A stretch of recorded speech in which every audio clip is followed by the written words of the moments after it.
فروغ کریں. اور اس کے ساتھ ساتھ ابھی ہم کراچی میں ہی ای وی ٹیکسیز سٹارٹ کرنے جا رہے ہیں, اور ای وی ٹیکسیز شروع کرنے کا مقصد بھی ہوگا کہ جو گاڑیاں چلیں وہ بھی ای وی میں چلیں, اور اس میں ہم پنک ٹیکسیز بھی کرنے جا رہے ہیں کہ خواتین ڈرائیور ہوں, خواتین ٹیکسیز ہوں, اور ہم باقی بھی جو ہے وہ بلو ای وی ٹیکسیز ہوں گی ہماری, جو مرد حضرات کو لے کے جائیں گی.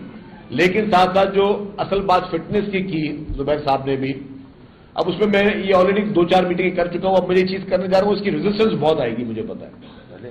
کچھ کام ایسے ہوتے ہیں کہ جب آپ کرنے جاتے ہیں نا, جب چھوٹا بچہ ہوتا ہے اس کو بولتے ہیں میں اسکول جاؤ گے, تو بولتا نہیں میں اسکول نہیں جاؤں گا. ہم بھی کبھی شوق میں بچپن میں اسکول میں نہیں, کوئی شوق سے نہیں جاتے تھے. تو آج کل کے بچے اچھے اسکولوں میں پڑھتے ہیں تو وہ شوق سے جاتے ہیں, تو ہم لوگوں کو تو اسکول میں 3 گھنٹے لائٹ بھی نہیں ہوتی تھی, پھر بھی پسینے میں پڑھنا پڑتا تھا. تو شوق سے کوئی کام نہیں کرتا. لیکن اب ہم سختی کرنے کے لیے ہم نے فارمولا طے کر لیے ہیں. ہم گاڑیوں کی فزیکل انسپیکشن پہ سختی کر رہے ہیں. اس کے ہمیں بہت گالیاں کھانی پڑیں گی, لوگ مخالفتیں بھی کریں گے. لیکن دیکھیں جی, لوگوں کے چاہنے یا نہ چاہنے سے حکومتیں جو ہے اپنے فیصلے نہیں بدلنے چاہیے. ٹھیک ہے ڈیموکریسی ہے, لیکن حکومتیں بھی سمجھتی ہیں کہ کون سی چیز ہمارے ملک کے لیے بہتر ہے. یہ کوئی جسٹیفیکیشن نہیں ہے. مجھے پتا ہے کہ اس میں بہت زیادہ مجھے ریزسٹنس آنی ہے. آپ کو ایک میں بات بتانا چلوں, اور میں تھوڑا اپنی ناکامیاں بھی بتاؤں نا, کہ ٹرانسپورٹ محکمہ یہ تھا کہ گاڑیوں کی جو ہوتی ہے فٹنس, اس کے لیے پورے سندھ میں صرف 2 انسپیکٹر تھے.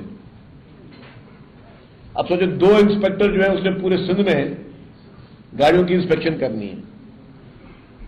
پھر ابھی ہم نے پبلک سروس کمیشن میں 20 لوگ اور مل گئے. مجھے پتا ہے 20 لوگ بھی نہیں کر سکتے یہ کام. اب جیسا زبیر صاحب نے کہا کہ ہم پبلک پرائیویٹ پارٹنرشپ میں کوئی ماڈل لے کے آ رہے ہیں کہ شاید اس میں ہم 3S جتنے بھی شو رومز ہیں مختلف کمپنیوں کے پاکستان میں, کراچی میں, سندھ بھر میں, ان کو سب کو ہم اتھورائز کریں گے کہ جی یہاں پہ جو بھی گاڑی ہو, اگر فزیکل فٹ ہوگی گاڑی تو سڑک پہ آئے گی. ورنہ ہوتا کیا ہے, جس طرح جنید صاحب نے کہا کہ گاڑیوں کی جو زبون حالت گاڑیاں وہ ہمارے پاس چل رہی ہوتی ہیں, ہیوی ٹرانسپورٹ خاص طور پر. اور پھر کیا ہوتا ہے کہ جب ہائی ویز پہ دیکھ رہے ہوتے ہیں ایکسیڈنٹ, تو ضروری نہیں کہ سب کوئی غلطی سے ایکسیڈنٹ ہو رہے ہو. پتہ چلا جی گاڑی کی کمانی ٹوٹ گئی اور اس نے آگے والی گاڑی کو مار دیا. اب آگے والے کا قصور نہیں تھا بیچارے, اس نے بھی بڑے تعلیم لے کر اس نے اپنے لائسنس بھی لے لیے, سیٹ بیلٹس بھی پہن لیے, وہ اپنے حساب سے بالکل ٹھیک جا رہا ہے. پتہ چلے اگلی گاڑی کا ٹائر گھومتا آ رہا ہے, چلتی چلتی گاڑیوں کے ٹائر گھومتے ہوئے آ رہے ہیں, ٹائر برسٹ ہو گئے, کبھی جو کمانی ٹوٹ گئی. تو اس طرح کے واقع, تو گاڑی جب تک فٹ نہیں ہوگی گاڑی سڑک پہ نہیں آئے گی. ایز اے ایکسائز منسٹر میں نے ایک پریکٹس شروع کی, وہ بھی الحمدللہ قانون ہمارا ریڈی ہو گیا ہے اور سب چیزیں کر دی گئی. جی ہم نے کہا جی سڑک پہ وہ گاڑی نظر نہیں آئے گی جو انرجسٹرڈ گاڑی ہو, گاڑی صرف رجسٹرڈ گاڑیاں نظر آئیں گی. پوری دنیا میں سے ہوتا ہے. ہمارے ملک میں لوگ اپلائڈ فار رجسٹریشن لگا دیتے ہیں اور 2-2 سال تک 3-3 سال تک کوئی چلا رہے ہوتے ہیں. تو یہ ہم نے ہر ایک نے قانون اپنی سہولت کے لیے بنائے ہوئے, قانون موجود ہیں, لاز ایگزسٹ کرتے ہیں, ہم ان پہ عمل نہیں کراتے. تو یہ بالکل واضح ہے کہ ہم گاڑیوں کی فٹنس پہ ہم سختی کرنے جا رہے ہیں. ہر گاڑی کو اپنی فٹنس چیک کرا کے روڈ پہ چلنا ہوگا, اور پوری دنیا میں یوں ہوتا ہے. ہم اس پہ کہہ رہے ہیں کو تھوڑا اسٹرانگلی لے کر جا رہے ہیں.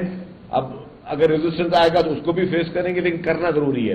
ٹریفک قوانین کی بات ہے, اس میں بھی میں بتا دوں, میں نے انفارمل بات میں نے اپنی پارٹی میں بھی سینئر لیڈرشپ کو بھی کہا ہے, 2-4 دفعہ میری سی ایم صاحب سے بھی بات ہوئی ہے.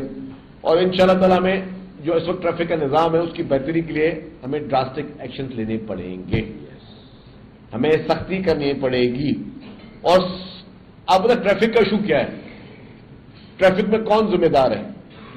ٹریفک پولیس والے, میں ان کو بہت کم رول دوں گا. ٹھیک ہے ان میں اچھائیاں ہیں, برائیاں ہیں. ٹریفک پولیس والوں کی غلطی نہیں ہے, غلطی ہم لوگ جو یہاں بیٹھے ہوئے نا اس ٹیبل پہ, ہماری غلطی ہے.